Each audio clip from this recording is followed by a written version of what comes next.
Salam YouTube. Neyse vakitten tam yine ben aranızda. Bilmeyenler için Tayda Üniversitede başladım. Leipzig Üniversitesi'ne. Bunun tema üniversitede uçacak. Tapaklan başladı. Aslında bunun iki tapağım var. Yani bunun biri kepteden bir olan için bunun biri var. Olan birinci onu. Şunun için tapakta düşürplerin mi onu bilemek. Yani gittikçe görkezmek ister eğer mümkün olsa. Ve yolu gidişimi, gelişimi başka üniversitede daha görkezmekçi. Gittikçe. Şunun için şunları. Bundan sonra videolar düşürmekçi vakit taptıkça. Şunun için ulgumda kalın. Nem için ne düşüren öğün yok mu hem dilerseniz. Bunun yaman güneş kovduğun için şunu görkezmek istedim. Evet, şunları yarın gidelim.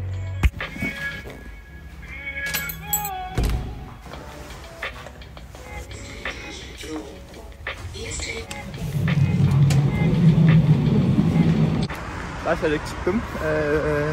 Durağa doğru yürüyüp varyan. Görüşünü diyali. Hava soğuk. Gün vadığına önlenmem, ağırlanmam.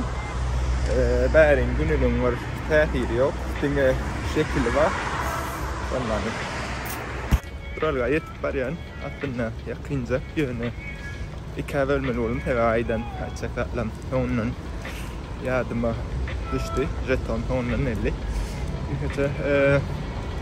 Bugünkü tapağım aslında iki kampüste yerleşkede tapaklamalı. Yani bugünkü asıl en ulu kampüsünde yerleşketinde. Şuna barayan, şunun için şu duralgadan minmeli. Train ne minmeli opsipo ideali. Yerin üstünden yürüyen uluğa minmeli. Yang hotaydan elim yine duralga. Duralgada bäde şunal birdatsa. Duralgada makang dakmalin tevem. Bramulağa girende. Apkerleri girende makang dakmali. Daşada dakmahangam mali. Duralgada da dakmali yani. Bram nemedat bäde student kartına bolli dinge hitsili geçerge dat yok. Günümün aymeli.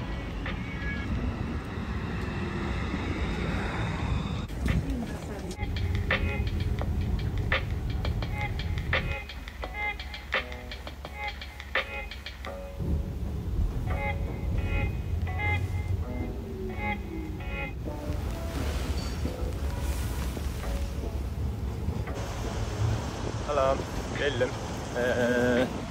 Öyle görkedeyin. Şul üniversitedim. Efendim kampüsü şul. Ştayda da bir şeyler var. Fantastik. Ştay Augustus Plus dilye. Şehrin merkezi edil. Çünkü o ştayda var şey. Şunları ştaydan şeyler gitti. Doğru şeyler görkedim. Yine şul yankı. Nötr gün etçili yıllık tehir bolmayan ştayda demen kölek ama alacağım ama hem kişi şunu yaman hali yaşam için benim çıkaramam. Şunları yereli Köplünç yolu zaten görkediyen ve İtalyan'dan sonra geçirip bilirsiniz ve köpçü yola merkezde dikkatler önkünemelerde. Şunun için balarsa olsa hem yer görkatacak olyan.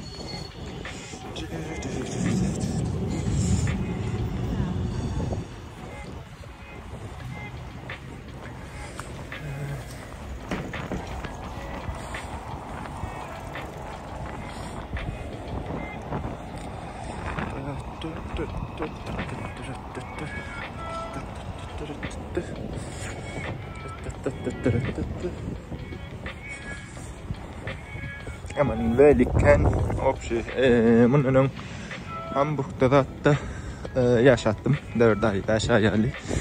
Hamburg'da kendilerim kayıttım velik berde hat kendak velik olan adam Gatı küçük şehirde yani Hamburg'a küçük yani yaman student için gatı ıkcam o şehir nereden emir kolya.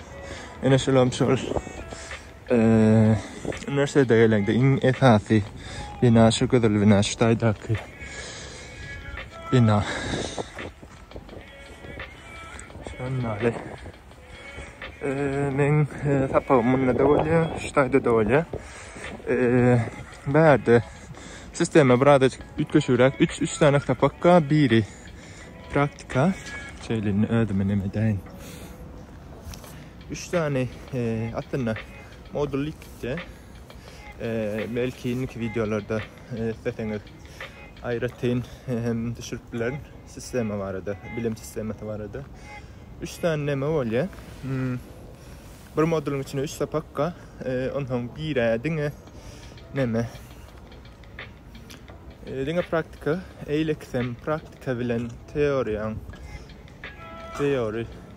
itten şu dinge okumalı aratı birem dinge okumalı dinge dinlemeli tapak çövelne inni şol dinge dinlemeli ştayda olya seminarda berde olya eylekin tek bir yerde bolman eylekin bilen mok yönü olam ştayda arkadaşlar seminer binada olma ahmal şonali çabay birazcık şovun ilengelaytım nitem birazcık irak elttim son için şu vaktinni bir kafeye gidip oturmakçı tapak başlayansa onun tapak olam işte uğraktı ştaylarda bir yerde oturmanı planlayan şortlar yok valla kafede aslında kafe yani bilemok Leipzig'de Lukas tip bir kafe var şol yaman Gourak yerlerine attığında verdim Hamburg'da görmedim verde gördüm ne şu Lukas yüreğin kendi kamera düşürmeyin adam kendi tek adam yaman kendi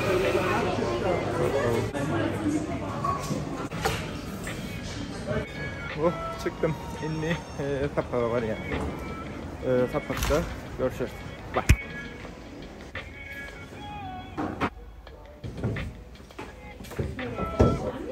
Salam, tapakta inni. Çıktım tapaktan. Tapak birazcık kıynarak geliyor ya. Aslında kullanmayarak. Ütküşük internasyonal dilleri öğrenmeli ekeni tapakta. Esperanto da geli. Hiç ili malumatım yok. Yani öğrenip kritten. Ve malum birinci tapakta prezentasi etmeliydi onun elim alırdım ve başta editleyin hangi uğraktayım. Şunali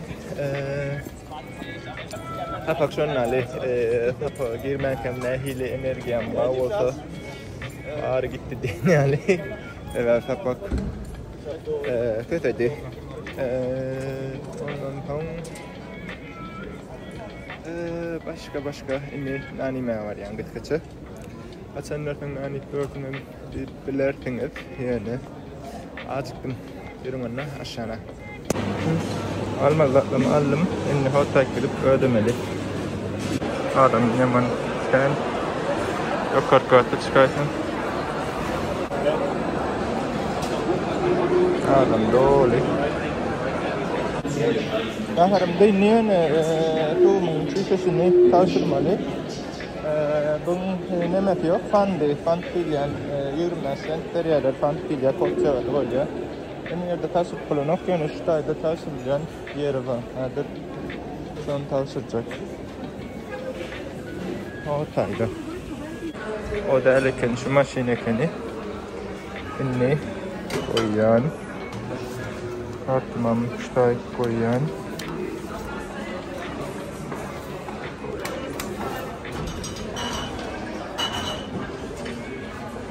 Onlar center'dı sanki. Oy. İnni yine idma abayan. Üniversitenin arka tarafından çıkılan harhanada ama çıkıp olan o. Şunun için yine idma üniversitede var yani böyle çıkıp olan ama tahminlerim o. Onam belli koyayım.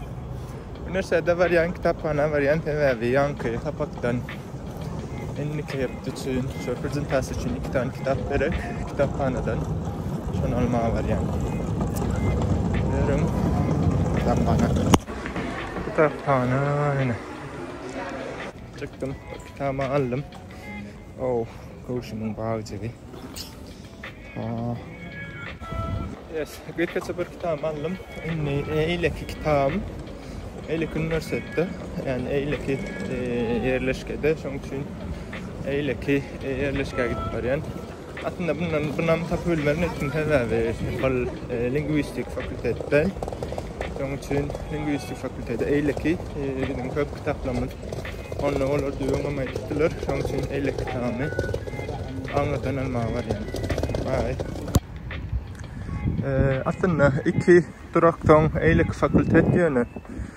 3 mü 4 madalya şunun için yürek gidecek. Yürek emir 10 madalya. Şunun için yürek gitmekçi.